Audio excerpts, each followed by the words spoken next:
जय श्री राम, प्रणाम साथियों। जैसे कि मैं आज आपकी ताकत की सराहना करूंगा और ऐसे ही ताकत से अगर आप लगे रहे तो आने वाला दिन आप लोगों का ही होगा।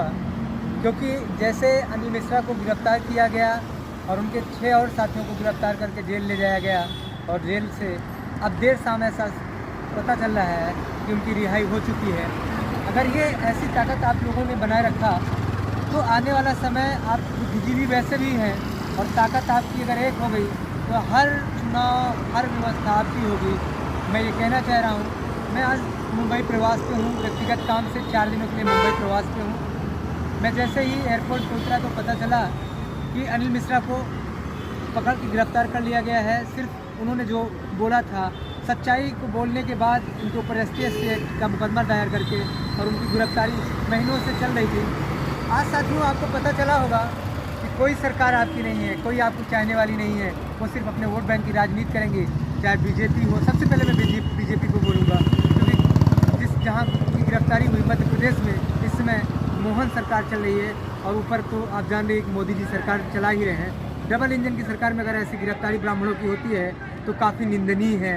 जितनी भी उसकी बुराई की जाए या जितनी भी उसकी भर्त्सना की जाए उतना कम है, क्योंकि ब्राह्मणों को ही टारगेट पे लेके लोग अपनी रोटियां सेकते हैं। किसी को आप नेता चाहे देखो, चाहे वो भीम आर्मी का हो, वो अगर अपनी रोटी सेकता है तो सिर्फ ब्राह्मणों को गाली देके।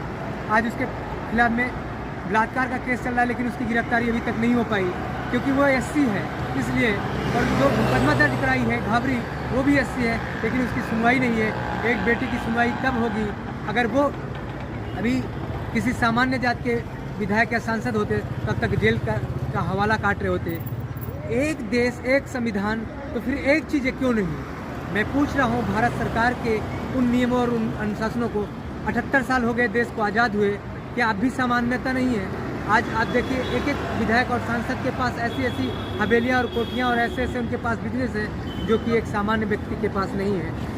पूछता हूँ कि ये समानता उनकी नज़र में कब आएगी और कब लोगों को निजात मिलेगा? कब लोगों को SC एक्ट, OBC एक्ट, या कब इन लोगों को सामान्य के बराबर दिया जाएगा? या सामान्य और चीज़ों में तो आप बराबर मानते हो, लेकिन जब आपका कोई, अब जैसे उत्तर प्रदेश में पुलिस भर्ती निकली है, पुलिस भर्ती में जो सामान्य के लोग हैं वो 21 साल के बाद बूढ़े हो जा रहे हैं, 22 साल में, बाकी लोग 28 साल में बूढ़े हो रहे हैं। तो साथियों, इसको जागना पड़ेगा, इसके लिए भी आपको आंदोलन करना पड़ेगा। और जिस दिन आप आंदोलित हो जाओगे, आपको भी वही उम्र, वही पैसा, वही सब कुछ खर्च करना पड़ेगा। अब ब्राह्मण के नाम पे शोषण है, कोई फॉर्म भरेंगे तो 600 लगेगा और वो फॉर्म भरेंगे तो 125।